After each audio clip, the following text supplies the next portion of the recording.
Welcome to another episode of Tapped in Sports. It's your host once again, Leo Luna here. And I know I uploaded a video of George Kittle about a month ago, but some hot stuff has dropped since then. I will go over George Kittle's numbers versus some legendary tight ends and what they did in their first three seasons, as well as some elite wide receivers in today's game. I find it very interesting, and it shows how impactful George Kittle is to this 49ers team. And in all honesty, how important he would be to any other team across the league. He's just that skilled of a player. And the first things first is Mike Silver reported there has been no movement between the 49ers and George Kittle on a contract extension since February. Um, and Kittle's agent was quoted, "I don't care about the tight end market." So the first part of that tweet, it makes sense because of in February, um, things weren't so much with the coronavirus going on. It came within March, especially mid March. And that's obviously going to put things on hold. We're going to have to see what happens in the future. Jed York, it just makes it tough for his spot. Is he going to have games with fans? So how are you going to repay George Kittle this huge contract, and then you're losing possibly millions of dollars at the same time? So it's just a weird moment. Obviously, I would love to say, who cares? Just go ahead and pay the guy. But you also have to understand the business side of things to where we got him under contract already. So let's just go ahead and continue the season if we're going to have it without fans and lose millions of dollars of revenue from that. And then with his agent's absolutely correct, saying he doesn't care about the tight end market. And why would you? George Kittle's much more than the other tight ends across the league. He's up there as far as one of the top receiving tight ends, and he's up there as far as one of the top blocking tight ends in the NFL. And there's nobody else that is in both categories like George Kittle is. So you obviously got to break that market, and you have to do it right now is the time. And so I respect their decision by not trying to compare George Kittle to the rest of the tight end market. Mike Silver also went on to say Kittle and the 49ers are not close on a contract extension. And I think that just relates back to what I said regarding the coronavirus. And he's much more than just a regular tight end in football nowadays. Then 10-year 49ers beat writer Grant Cohn uploaded a video talking about a George Kittle trade. So this is kind of an overreaction of the DeForest Buckner trade. He was your star player on defense, team captain, went ahead and traded him because he was asking north of 20 million. With George Kittle, he's your centerpiece on offense. He's the guy you go through on the passing game with blocking. He's like another tackle out there blocking the edge, securing the edge. And with I would say he's more like a Nick Bosa. The 49ers are going to pay Nick Bosa opposed to trading him off like a DeForest Buckner. Kittle's agent also brought up how he doesn't care about the tight end market, like I just said.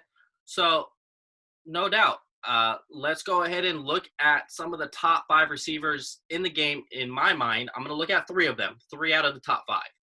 If you agree with these three, go ahead and comment below. Those are three of the top five. I believe they are. And so I have here is Devontae Adams, Mike Evans, and Tyreek Hill. Kittle has more receptions than Mike Evans and Tyreek Hill over the past two seasons. George Kittle also has more yards than Devontae Adams and Tyreek Hill over the past two seasons.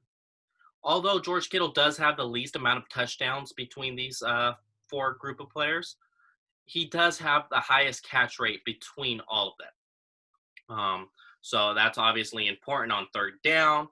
And I will get more into the touchdowns in a little bit, but he's obviously an elite at everything he does, and he's putting up Pro Bowl-like receiver numbers.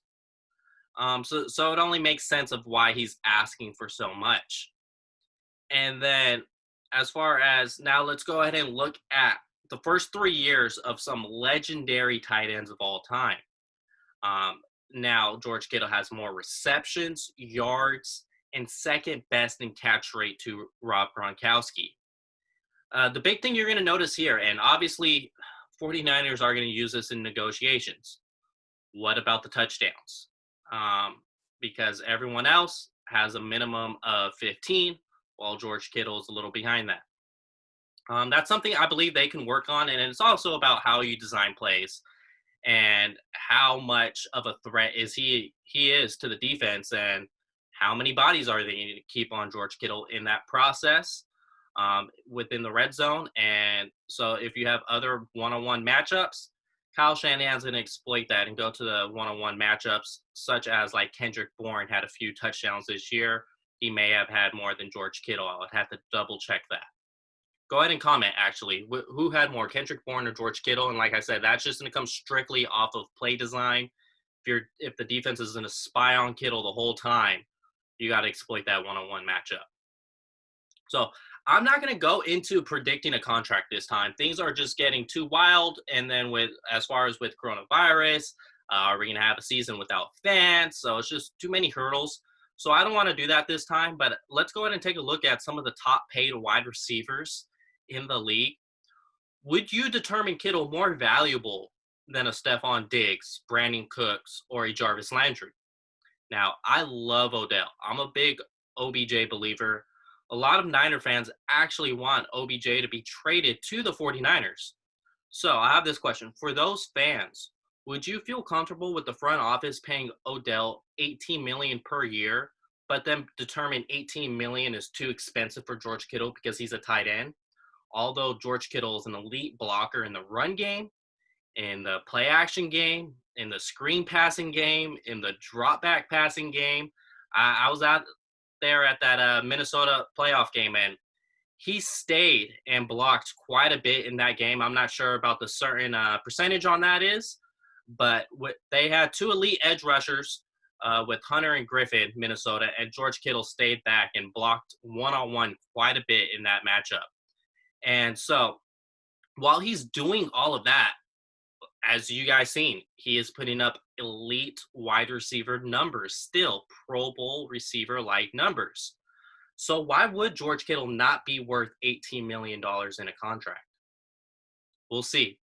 Go ahead and comment what if you believe George Kittle is worth that $18 million, if you believe they should just pay George Kittle whatever, even if it costs them $20 million, or if you have your limit as far as what you feel comfortable with as a fan and your team's salary cap number.